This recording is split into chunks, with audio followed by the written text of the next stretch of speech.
All right, here we go again. I'm up on the mound now. I was down there a minute ago. Now I'm up here. 2 rooms that have been excavated. There's a thing here that talks about when they were excavated. Apparently in 1910, when they first started excavating, they expected it to be built like a European or American mindset would be. These guys went in through the top. They didn't have you built the mound, then you built your homes on top of the mound. That gave you a better defensive platform.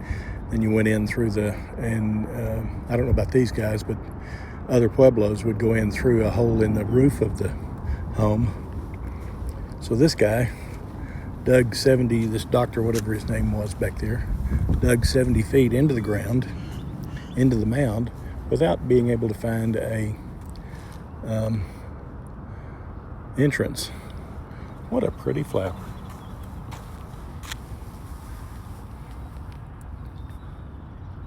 And I bet that thing's got roots forever.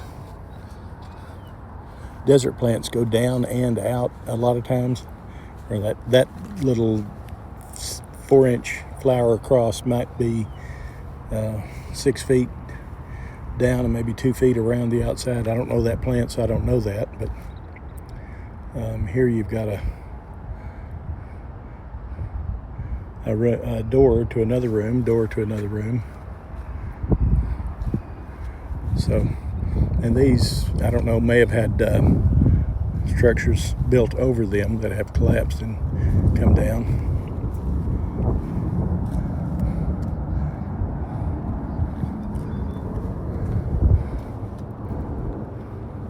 As you can see, you pile the dirt up, probably mud, and then you cover it with this mud plaster. Kind of helps to keep it all together. And the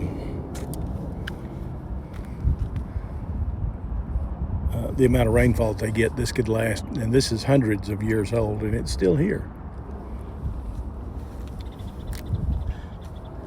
Ancestral edavVa'aki have 2 principal components: a platform mound and architectural features. Most notably, the rooms and courtyards were constructed on top.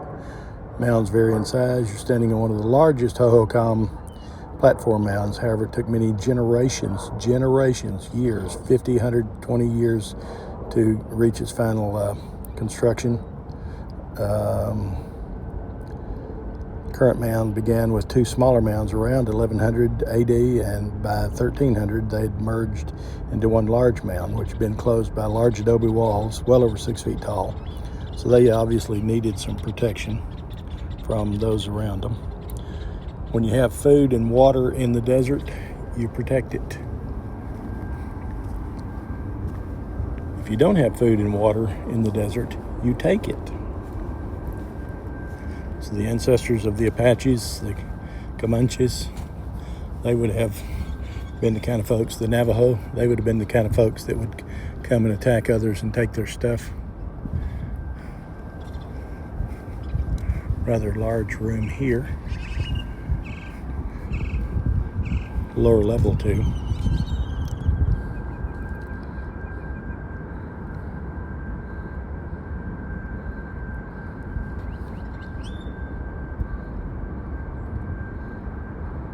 It became larger and taller as you build up.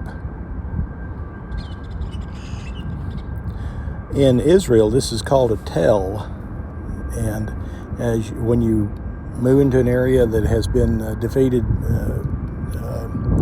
the enemy has burned someone has burned, or you've burned the previous town, you don't move a lot of stuff around. You just move it just enough, or you build up around it and build over it. So over 1,000 years, your mound gets bigger and bigger. So that's a really big room. Must have had posts in the middle to hold up a ceiling, or maybe that's a courtyard that's just inside. I don't know. Getting a lot of I don't know today, aren't you? That little plant again.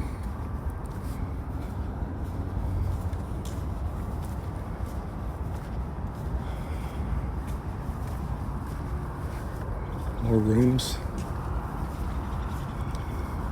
All right, I'm gonna stop because this just looks like it's going to get repetitious.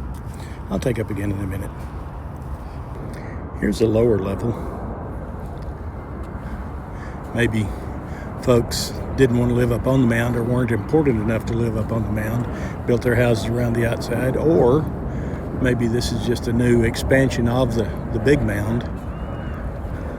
So as your population grows, as you're successful with farming feeds people. People who are fed have less disease. When you get hungry and starved, you're more susceptible to disease. So as you're able to feed your people, I hope I can get that little door. It's a tiny little door.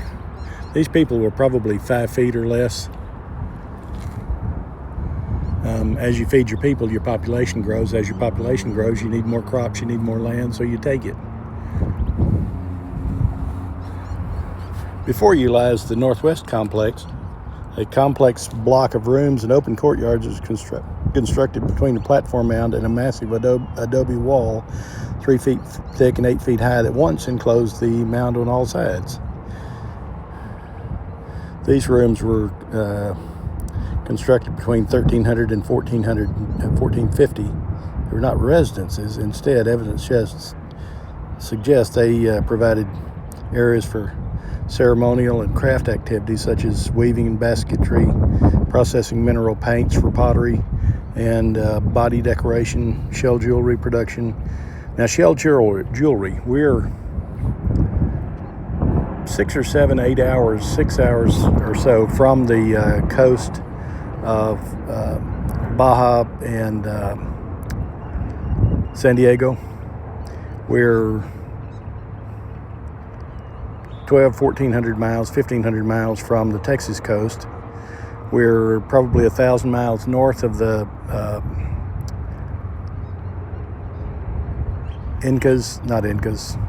Mayas and Aztecs. These folks traded. These folks probably traded with the Mississippian culture 2,000 miles to the east. They probably had traders who would go back and forth, and so shells would be collected on the Gulf of on the Pacific Ocean beaches and brought here, and something you picked up for free, you bring it over here and you sell it for 10 times. You get something from these guys that you really need, including food. And these guys trade with the plains and get buffalo robes, and so you want a buffalo robe, you trade shells for a buffalo robe, or building materials for arrows, shafts as well as arrowheads. Flint, that's the word. You trade for flint. Oh, the lady just fell down. A little girl, I would video it, but that would just be rude. Little girl, her got a big ass umbrella, and it caught her and drug her down. Poor thing.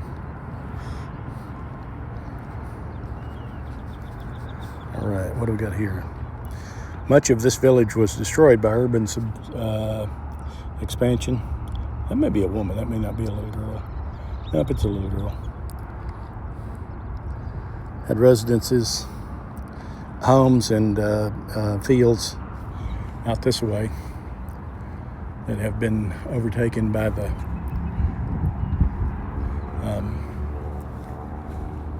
urban expansion. This whole county was a complex of dikes and levees and canals.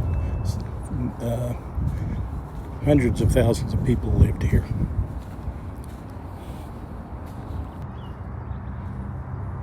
Folks building the mound. This is the northeast corner of the mound. Now, over time, as soil erodes, it washes down the side, so I presume that's where all of that soil comes from, being washed out of the homes, off the homes, and on down this way. So it would have had a pretty nice looking wall, I suspect, when it was first built, first rate. There's that other corner over there, give you It's probably 50 yards, 75 yards over there. It's a pretty good sized mound.